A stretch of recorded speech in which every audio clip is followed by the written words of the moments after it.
السلام علیکم. آج کے سچ کے ساتھ میں ہوں وسیم عباسی. آج 3 خبروں کے حوالے سے بات کریں گے. ایک تو قاضی فائز عیسیٰ آج ریٹائر ہو گئے اور اپنے کیریئر کے اختتام پر پہنچ گئے. ان کے کیریئر کے حوالے سے بات کریں گے کہ وہ کتنے اچھے تھے, کتنے برے تھے, اور کون سے بڑے فیصلے تھے جن کی وجہ سے ان کو یاد رکھا جائے گا, اور کون سے ان کے غلط فیصلے تھے جن کی وجہ سے بھی ان کو یاد رکھا جائے گا, جو کہ میں آپ سے پہلے بھی بتاتا رہا ہوں. نئے آنے والے چیف جسٹس, ان کے حوالے سے کچھ بات کریں گے. جسٹس یحییٰ آفریدی, ان کے حوالے سے کیا ریپوٹیشن ہے اور ان کا دور کیسا ہوگا, کوئی اس کی ایک جھلک آپ کو بتائیں گے کہ وہ کیسے چیف جسٹس ثابت ہو سکتے ہیں. اس حوالے سے بھی بات ہوگی. تیسری بات یہ کہ پی ٹی آئی میں اب بشریٰ بی بی کا کیا کردار ہوگا. آج علیمہ خان اور عظمیٰ خان کی بھی ضمانت ہو گئی ہے, تو اب پی ٹی آئی فیوچر میں کیا کردار ادا کرے گی. کے پی میں ان کو کمرہ بھی الاٹ کر دیا گیا, سٹاف بھی الاٹ کر دیا گیا کے پی کے ہاؤس میں, جو چیف منسٹر ہاؤس ہے, اور اب ان کا کیا کردار ہوگا, اس حوالے سے بھی بات ہوگی. تو سب سے پہلے جی چینل کو سبسکرائب اور کرنا مت بھولیے, اور ویڈیو کو لائک اور شیئر کیجیے اگر آپ کو اچھی لگے.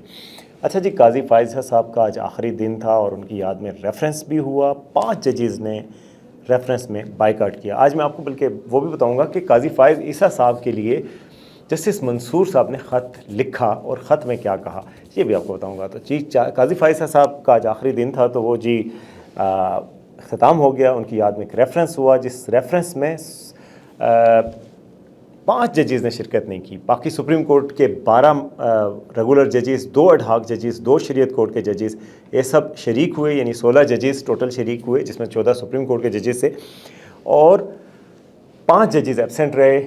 اور وہ کسی کو گس لگانے کی بھی ضرورت نہیں, وہ کنسپیکوس ہے. جو 5 ججز کا گروپ ہے اس میں جناب جسٹس منصور, جسٹس عطر من اللہ, جسٹس منیب اختر, جسٹس عائشہ ملک اور جسٹس شہزاد احمد ملک, یہ ججز اس میں نہیں تھے, اور سب کو پتہ تھا کہ ان کا ان سے بہت زیادہ اختلاف ہے. اچھا, جو تقریب ہوئی, بہت بڑی تعداد میں لوگ شریک ہوئے, صحافیوں کو بھی بلایا گیا تھا, اور وہاں پر جناب بہت کچھ ہوا اور اس میں اسپاس نامہ بھی پیش ہوا. لیکن جو آنے والے چیف جسٹس ہیں انہوں نے اپنے بارے میں بھی کچھ بتایا, اور اپنے بارے میں بتایا, اور ان کی بھی تعریف کی. بڑی حصے مزہ ہے ان کی جی, جیسے یحییٰ آفریدی کی, انہوں نے کہا بھائی اللہ ہی بچائے اگر یہ غصے میں آ جائیں قاضی فائز صاحب, تو یہ غصے میں کیا کرتے ہیں, اور جو ہے میں بھی ان کے غصے کا شکار رہا ہوں, لیکن تھوڑی دیر بعد نرم ہو جاتے ہیں. جو نرمی سے بات کرے اس کے ساتھ نرم رہتے ہیں. بڑا اچھا ان کا دور رہا, ان کے کا میں ان کی عزت کرتا ہوں, ان سے میں نے سیکھا ہے.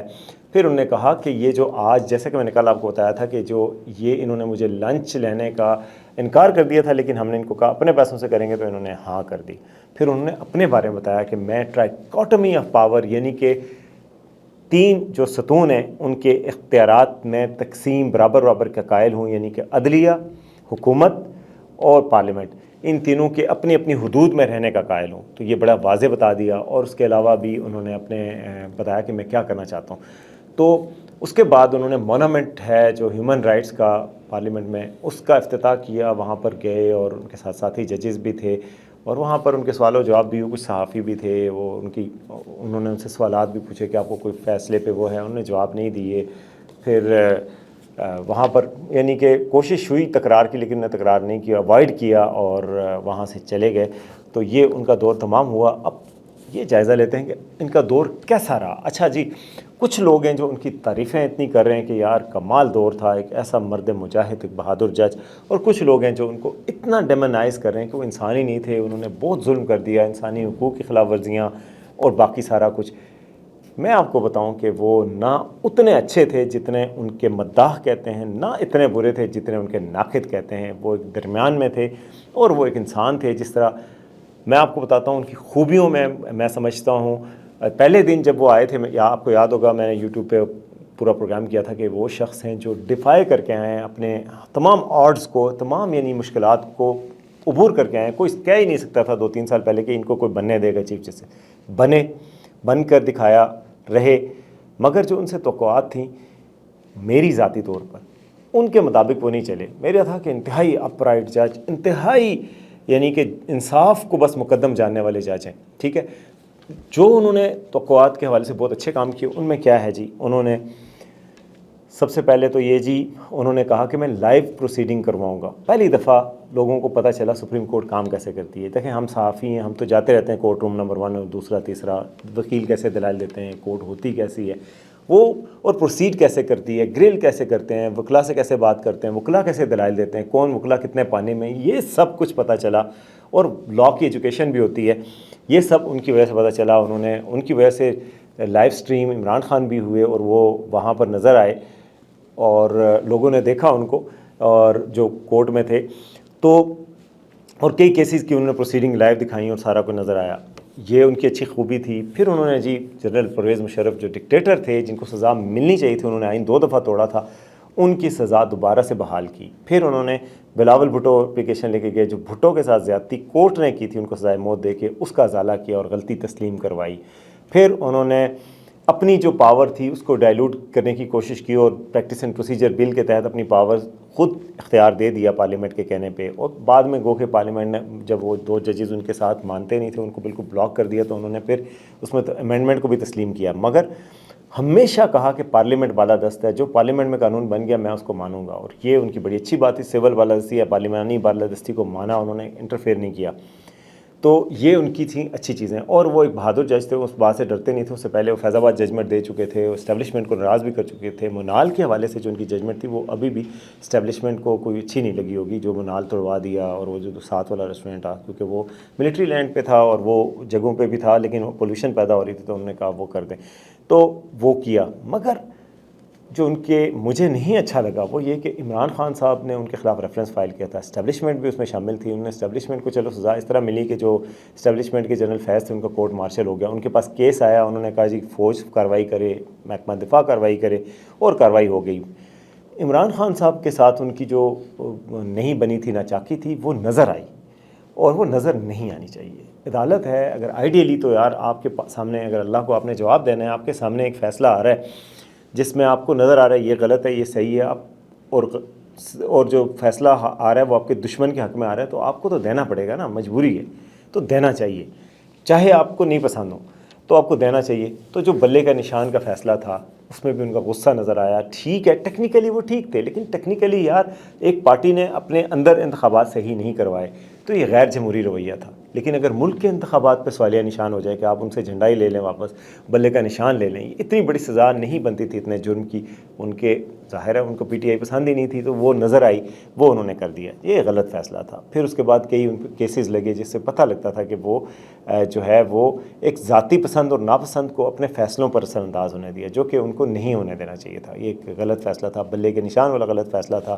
جو یہ چیزیں تھیں وہ ان کو نہیں کرنی چاہیے تھی. تھوڑا سا گرل جس طریقے سے کرتے تھے اپنے سامنے جو وکلا ہیں ان کو, جس طریقے سے کہتے تھے اپنے نام کیوں ہے یہ, سردار کیوں لگایا ہے, یہ کیا بات ہوئی, وہ کیا بات ہوئی, وہ بھی میرے خیال میں مناسب نہیں تھا. ایک عہدے کے ساتھ ہیوملٹی بھی آنی چاہیے, وہ نہیں تھی. یہ 3 چیزیں جو مجھے ان کی اچھی نہیں لگیں, تو اس لیے میں ان کو ایسا تو نہیں کہہ سکتا کہ وہ عظیم ترین جج تھے پاکستان کی, اور میں ایسا بھی نہیں کہہ سکتا کہ وہ سب سے برے جج تھے. ان کی اچھی خاصی خوبیاں تھیں اور ان کی خامیاں بھی تھیں.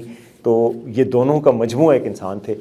تو آج وہ رخصت ہوئے اور ہم ان کے لیے بیسٹ وشز کا اظہار کرتے ہیں. کہ اچھے خاندان سے تعلق رکھتے تھے, جس خاندان نے پاکستان بنایا اس کے شامل تھے. قائد اعظم کے ساتھی تھے ان کے والد, اور انہوں نے اپنی جائیداد میں کوئی کرپشن کے ایلیگیشنز نہیں تھے ان کے خلاف. جو وائف کے تھے وہ بھی دکھا دیے گئے, اور وہ بھی کوئی ایلیگیشن صحیح نہیں تھے, کورٹ میں بھی ثابت ہوا. بالکل میں نہیں سمجھتا کہ اس معاملے پہ ان کے حوالے سے کوئی داغدار تھا. پھر انہوں نے آخری دنوں زیارت میں اپنی زمین بھی حکومت کو عطیہ کی. تو اس طرح کی چیزیں بھی ہیں, مونومنٹ بھی بنایا, پارلیمان کی بالادستی بھی کی. تو یہ مکس لیگیسی چھوڑ کے گئے.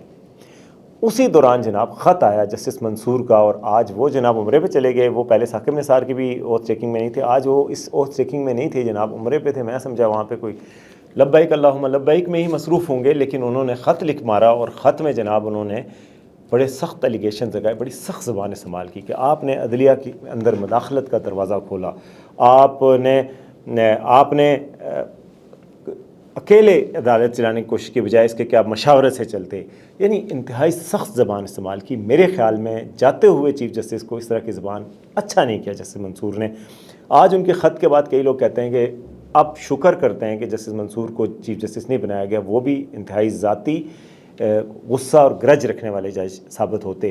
آج جو انہیں خط میں کہا, میں آپ کو بتاتا ہوں, انہیں خط لکھتے ہوئے سپریم کورٹ کو انہوں نے کہا چیف جسٹس قاضی فائزہ کی ریٹائرمنٹ سے متعلق فل کورٹ میں کیوں شریک نہیں ہو رہا. انہوں نے کہا کہ جی چیف جسٹس قاضی فائز عیسیٰ نے عدلیہ میں مداخلت روکنے کے بجائے مزید دروازے کھولے. فائز عیسیٰ نے عدلیہ کے دفاع کے لیے اخلاقی جرأت کا مظاہرہ نہیں کیا. رجسٹرار سپریم کورٹ کو انہوں نے خط لکھا, اور انہوں نے کہا کہ فل کورٹ کے سامنے رکھیں یہ خط کہ میں تقریر نہیں کی. انہوں نے کہا جی میں چیف جسٹس سابق چیف جسٹس ثاقب نثار کے اس میں بھی شامل نہیں تھا اور ریکارڈ میں رکھنا چاہتا ہوں. انہوں نے کہا کہ چیف جسٹس کا کردار عوام کے حقوق کا تحفظ ہوتا ہے, چیف جسٹس کا کام عدلیہ کا دفاع کرنا ہوتا ہے. انہوں نے کہا کہ چیف جسٹس قاضی فائز صاحب نے عدلیہ پر بیرونی دباؤ کو نظر انداز کیا. ایک چیف جسٹس کا کردار لوگوں کے حقوق کا تحفظ ہوتا ہے, ایک چیف جسٹس نے عدلیہ کی آزادی کا تحفظ کرنا ہوتا ہے. میرا خط فل کورٹ ریفرنس کے ریکارڈ کے طور پہ رکھا جائے. انہوں نے کہا کہ عدلیہ میں مداخلت پر ملی بھگت کے مرتکب ہوئے ہیں قاضی فائز عیسیٰ. چیف جسٹس قاضی فائز صاحب نے عدلیہ میں مداخلت پر شتر مرغ کی طرح سر ریت میں دبائے رکھا. چیف جسٹس کی نظر میں عدلیہ کے فیصلوں کی کوئی قدر و عزت نہیں. چیف جسٹس نے شرمناک انداز میں کہا کہ فیصلوں پر عمل درآمد نہ کیا جائے. یہ جو کچھ دن پہلے انہوں نے اختلافی نوٹ لکھا تھا مخصوص نشستوں کا, اس میں انہوں نے کہا تھا کہ یہ فیصلہ جو ہے یہ انہوں نے اپنی ورچوئل عدالت بنائی تھی جسٹس منصور نے, یعنی چیف جسٹس نے بھی بڑی سخت زبان استعمال کی تھی جو قاضی فائز صاحب نے. تو اب انہوں نے بھی پورا جواب دیا آج انہوں نے کہا چیف جسٹس نے اپنے ساتھی ججز میں تفریق پیدا کرنے کی کوشش پیدا کی. ججز میں تفریق کے اثرات دیر تک عدلیہ پہ رہیں گے. چیف جسٹس قاضی فائز صاحب نے عدلیہ کو کمزور کرنے والوں کو گراؤنڈ دیا. چیف جسٹس قاضی صاحب کے ریفرنس میں شرکت اور ایسے دور کا جشن منانا پیغام دے گا کہ چیف جسٹس اپنے ادارے کو نیچا بھی دکھا سکتے ہیں عدلیہ کے لیے. اس کے باوجود ایسا سمجھا جائے کہ ایسا چیف جسٹس عدلیہ کے لیے معزز خدمتگار رہا ہے. تو خیر اس طرح کا سخت خط لکھا ہے, میرے خیال میں وہ خط اس طرح کا ان کو نہیں لکھنا چاہیے تھا. اچھا جی اب آتے ہیں کہ جی نئے جو چیف جسٹس آئے ہیں وہ ان کے حوالے سے آج میرے پاس یہ عمر چیمہ صاحب بھی آئے تھے, ان کی سٹوری بھی چھپی ہوئی ہے, اس پہ بڑا وہ لوگ کہہ رہے ہیں کہ جی انہوں نے بڑی تعریفیں کر دی ہیں. انہوں نے کہا جی چیف جسٹس جو ہے ویلاگ نہیں دیکھتے. نئے چیف جسٹس جو یحییٰ افریدی ہیں ان کے حوالے سے انہوں نے کہا کہ وہ ویلاگ نہیں دیکھتے. ویسے ہم نے ایک سٹوری بھی کروائی ہے ان کے علاقے سے, ان کے گاؤں سے پتہ چلا کہ وہ کھیتی باڑی میں بھی دلچسپی لیتے ہیں, گاؤں میں ریگولر جاتے ہیں, بڑے ایک پنڈ کو پسند کرنے والے آدمی ہیں. لیکن میں آپ کو بتاؤں وہ ایک ایلیٹ کلاس سے تعلق رکھتے ہیں. ویسے ایچ کالج سے پڑھے ہیں. ان کے جو دادا تھے وہ خیبر میڈیکل کالج کی بنیاد انہوں نے رکھی تھی, اور وہ اس وقت کرنل رہے ہیں محل برٹش آرمی میں. پھر اس کے بعد ان کے والد بھی بڑے اعلیٰ عہدے پر رہے ہیں, اور یعنی کہ آپ دیکھ سکتے ہیں کہ وہ ایلیٹ کلاس سے تعلق رکھتے تھے. ایسے ہی جیسے جسٹس منصور ایلیٹ کلاس سے تعلق رکھتے ہیں, ایسے ہی جیسے قاضی فائز صاحب ایلیٹ کلاس سے تعلق رکھتے ہیں. ایلیٹ کلاس سے تعلق رکھتے ہیں, اس کے علاوہ کھیتی باڑی سے بھی ان کا شغف ہے, وہ نہیں دیکھتے.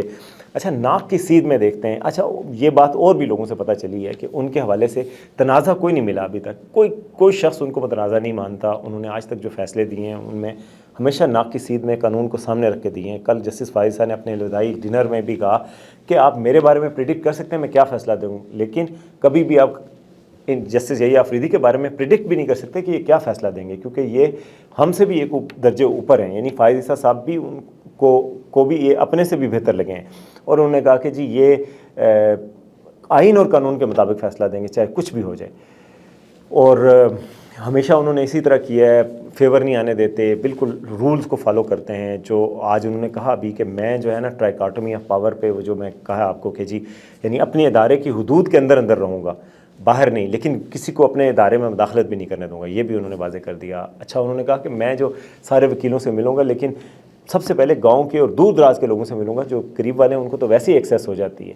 اچھا میری ویسے ان سے جو توقعات ہیں اور میں سمجھتا ہوں جو ان کو کرنا چاہیے, اگر وہ واقعی کچھ کر سکتے ہیں, اللہ نے ان کو 3 سال دیے ہیں, ٹھیک ہے, اور وہ اگر اتنے اچھے ہیں, میں ان کی جگہ ہوتا تو کیا کرتا, باقی تو جو کرتا ظاہر ہے. لیکن میں اس ملک میں سمجھتا ہوں کہ جو لوئر جوڈیشری ہے, جو نچلی عدلیہ ہے, جہاں سیشن جج ہے, مجسٹریٹ ہیں, ان کے لیول پہ میں ریفارم کرتا, اتنا ریفارم کرتا کہ میں اور آپ جیسے لوگ چھوٹی عدلیہ کے ہاتھوں پریشان ہیں. ہر روز میرے ملک کے لوگ ذلیل ہوتے ہیں, عدالتوں میں دھکے کھاتے ہیں, انصاف نہیں ملتا, 30 سال تک انصاف نہیں ملتا, مقدمے ختم ہو جاتے ہیں, مقدمے ختم نہیں ہوتے, نسلیں ختم ہو جاتی ہیں. ایک بندہ فوت ہو جاتا ہے, اس کی اگلی نسل تک انصاف نہیں ملتا. دیوانی مقدمے ہوں, فوجداری مقدمے ہوں, رشوتیں چلتی ہیں لوور کورٹس میں, سفارشیں چلتی ہیں لوور کورٹس میں, انسانوں کا شفاف نظام نہیں ہے, سنوائی نہیں ہے لوگوں کی, بڑے بڑے مہنگے وکیل رکھنے پڑتے ہیں. تو لوور جوڈیشری میں اگر یہ ریفارمز نہیں کرتے تو عوام تک انصاف نہیں پہنچے گا. یہ حکومت کی بھی ذمہ داری ہے اور یہ چیف جسٹس صاحب کی بھی ذمہ داری ہے. اگر چیف جسٹس صاحب تک یہ میسیج پہنچ سکے کہ جی اگر آپ نے واقعی میں اس ملک کے لیے کچھ کرنا ہے تو آپ نے کیا کرنا ہے, آپ نے لوور جوڈیشری کو ریفارم کرنا ہے, میک شور کرنا ہے کہ اس ملک کے یہ 24 کروڑ لوگ ہیں, عدالتوں میں ان کو انصاف ملے. اور یہ حکومت کا بھی کام ہے. حکومت نے جناب 26ویں ترمیم کر کے بہت اچھا انصاف دے دیا ہے. بلاول صاحب نے بڑی اچھی تقریر کی ہے. مگر سب کو پتہ ہے کہ یہ تو عدلیہ کو انصاف کے لیے مقصد نہیں تھا، اس کا مقصد تھا کہ بھئی ایک خاص قسم کی جوڈیشری سے نجات دلانا، اپنے آپ کو نجات دلانا اور اسٹیبلٹی ملک میں سیاسی استحکام قائم کرنا کہ جی حکومت کو نہ فارغ کر دیں۔ وہ کریں آپ یار، لیکن عام لوگوں کے لیے بھی تو کچھ کریں نا۔ آپ مخلص تب نظر آئیں گے جب آپ لوور جوڈیشری میں ہر شخص کو انصاف دلوائیں گے۔ یہ جو عدلیہ 140ویں نمبر پہ 39ویں نمبر پہ ہے نا دنیا کی رینکنگ میں، اس کو نیچے ایسے ہی لائے گا کہ نیچے سے ریفارمز کریں۔ کتنے پینڈنگ مقدمے، میں نے آپ کو بتایا تھا 1963 سے سب سے پرانا مقدمہ جو جسٹس کمیشن آف پاکستان نے بنایا تھا، جو ڈیٹا دیا تھا، اس میں جو سب سے پرانا مقدمہ ہے 1960 کی دہائی کا مقدمہ ہے جو عدالتوں میں زیر التوا ہے۔ لاکھوں کی تعداد میں مقدمات جو ہے زیر التوا ہائر جوڈیشری میں لوور جوڈیشری میں۔ اس سسٹم کو بہتر کریں، آن لائن سسٹم کو کریں کسی طریقے سے، جو کوئی لوگ دور سے ہیں، کوئی اوورسیز ہیں، وہ آن لائن پیش ہو سکیں۔ یہ ساری ریفارمز جو ہے ان کو کرنے ہوں گے، تب جا کے ہم مانیں گے۔ آپ کو اللہ نے موقع دیا ہے چیف جسٹس صاحب، آپ کر کے دکھائیں، لوگوں کی دعائیں لیں۔ تو یہ جی چیف جسٹس صاحب کے حوالے سے تھا۔ اب جی آتے ہیں کہ کے پی میں جناب پہنچ گئی ہیں بشریٰ بی بی، اور ان کی ملاقات بھی ہوئی ہے کے پی کے سی ایم کی، اور ساتھ ہی ساتھ ایک ہوا کا جھونکا آیا ہے پی ٹی آئی کے لیے کہ جی علیمہ خان جو عمران خان کی بہنیں تھیں دو، علیمہ خان عظمیٰ خان، ان کے لیے بھی ضمانت منظور ہو گئی اسلام آباد سے، اور یہ بہت اچھی خبر ہے۔ میں تو ذاتی طور پہ خوش ہوں کہ یہ تینوں خواتین کو جو بند کرنا تھا وہ میرے نہیں خیال کہ جائز تھا اور اچھا تھا ایک اقدام، ان کو رہا کر دیا گیا ہے۔ اس سے میرے خیال میں حکومت اور اسٹیبلشمنٹ کو بھی فائدہ ہوگا۔ وہ یہ کہ ٹینشن کا جو ماحول، اتنا اونچا تناؤ کا ماحول ہے، جو لوگوں کو لگتا ہے کہ یار انصاف ہی نہیں ہو رہا اور سب کے خلاف ایک سیاسی بنیادوں پر ایک انتقام کی پالیسی چل رہی ہے، وہ اگر لگے کہ ایسا نہیں ہو رہا اور کسی حد تک ریلیف دیں گے تو اس سے اسٹیبلٹی بھی بڑھے گی۔ اسٹیبلٹی بڑھے گی تو کیا ہوگا؟ اکنامک ایکٹیویٹی بہتر ہوگی، معاشی حالت بہتر ہوگی۔ آج اسٹاک ایکسچینج نے 90,000 کا ایک میجک فگر بھی پاس کر دیا ہے، کراچی اسٹاک ایکسچینج اور پاکستان اسٹاک ایکسچینج نے، تو وہ پرفارم کر رہی ہے۔ تو وہ پرفارم چاہتے ہیں آپ تو تھوڑا سا ملک میں سیاسی ٹمپریچر بھی ڈاؤن ہوگا، اور ڈاؤن ہونا چاہیے۔ نجم سیٹھی صاحب نے کل کیا دعویٰ کیا، انہوں نے کہا جی یہ جو بشریٰ بی بی کو کیا گیا یہ ڈیل کے تحت رہا ہوئی ہیں۔ اب سے اس پہ تو بہت سارے لوگ اب کنکلوڈ کر رہے ہیں، تجزیہ کار بھی سب کہ جی ڈیل کے تحت رہا ہوئی ہیں، اور ڈیل میں یہ ہے کہ جی عمران خان صاحب کو بھی منائیں، یہ اور علی مین گنڈا پور مل کر جی پشاور میں مشورے کریں، اور عمران خان صاحب چونکہ سنتے ہی بشریٰ بی بی کی ہیں، ان کو بڑی اہمیت حاصل ہے اور ان کو ریلیف بھی ملا ہوگا کہ چلو بشریٰ بی بی میری وائف جو ہے وہ سکون میں ہے، باہر ہیں، تو یہ اب ان کو قائل کریں۔ ان کو کہا گیا ہے جی، نجم سیٹھی صاحب کی خبر ہے کہ جی ان کو کہا گیا کہ آپ ان کو قائل کریں عمران خان صاحب کو کہ ایجیٹیشن کی پالیٹکس نہ کریں، یہاں پہ جو کانفرنس ہو رہی ہے کوئی اور چیز ہو رہی ہے، یہاں پہ ڈی چوک پہ حملے نہ کریں، یہ چھوڑیں اور بات چیت کر کے کوئی مسئلے کا حل نکالیں، یعنی اگلی حکومت لے لیں، اس حکومت کو جانے دیں، اس کے ٹینیور پورا کرنے دیں، بے شک باہر بھی آ جائیں اگر اس ڈیلز پہ آتے ہیں، تو یہ والی بات کے لیے کنونس کریں ان کو۔ تو اب دیکھتے ہیں وہ کیا کنونس کرتے ہیں۔ جیو پہ خبر چل رہی تھی کہ جی انہوں نے پارٹی کا اجلاس بلا لیا ہے۔ ویسے اگر یہ پارٹی کا اجلاس بلائیں گی تو موروثی سیاست کا ان پہ بھی تانا آئے گا کہ جی عمران خان صاحب چیئرمین صاحب کی اہلیہ بھی چیئرمین ہیں، اور تو بہرحال وہ تردید آئی ہے۔ میرا خیال ہے بیرسٹر گور نے کہا کہ نہیں، انہوں پارٹی کے معاملات پہ وہ مداخلت نہیں کریں گے۔ ابھی بیرسٹر صاحب سے بھی بات ہو رہی تھی ہمارے رپورٹر کی کے پی میں، پتہ چلا جی ان کو انیکسی دے دی گئی ہے کے پی کے سی ایم ہاؤس میں، اور ان کو ایک سٹاف بھی ان کے لیے مقرر کر دیا گیا ہے، بڑے اچھے طریقے سے وی آئی پی پروٹوکول میں رہ رہی ہیں، وہاں پہ رہیں گی، مگر یہ ہے کہ بیرسٹر صاحب بھی کہہ رہے تھے کہ وہ سیاست میں مداخلت نہیں کریں گے، وہ سیاسی امور پہ بات نہیں کریں گے۔ مگر وہ بات، سیاسی امور پہ بات کرنا، جلسوں میں جانا اور لوگوں کے ساتھ مخاطب ہونا الگ بات ہے، مگر سیاسی ویلنگ ڈیلنگ کرنا، عمران خان صاحب کے حوالے سے بات کرنا، عمران خان صاحب کو سمجھا کے اور ان کے درمیان کوئی ڈیل کروانا، وہ الگ بات ہے، اس پہ کسی نے انکار نہیں کیا کہ نہیں ہوگی۔ تو اب دیکھتے ہیں کہ کیا ہوتی ہے، لیکن بہرحال پی ٹی آئی کے لیے بھی یہ اچھی خبر ہے، اور قاضی صاحب بھی چلے گئے، ان کے لیے یہ تھا کہ قاضی صاحب یہ بڑا مسئلہ ہے۔ اب دیکھتے ہیں کہ جسٹس یحییٰ آفریدی کیا کرتے ہیں۔ ویسے میں آپ کو بتاؤں، جسٹس یحییٰ آفریدی کے حوالے سے حکومت کو بھی پورا یقین نہیں ہے کہ وہ ان کے ہاتھوں میں ہوں گے، نہ پی ٹی آئی کو پورا، پی ٹی آئی یہ کہتی نہیں ہے کہ وہ حکومت کے بندے ہوں گے یا اسٹیبلشمنٹ کے بندے ہوں گے، وہ قانون اور آئین کے بندے ہوں گے، اور یہی بہتر راستہ ہے۔ یہ تھا جی آج کا شو، امید آپ کو پسند آئے گا، دیکھتے رہیے آج کا سچ۔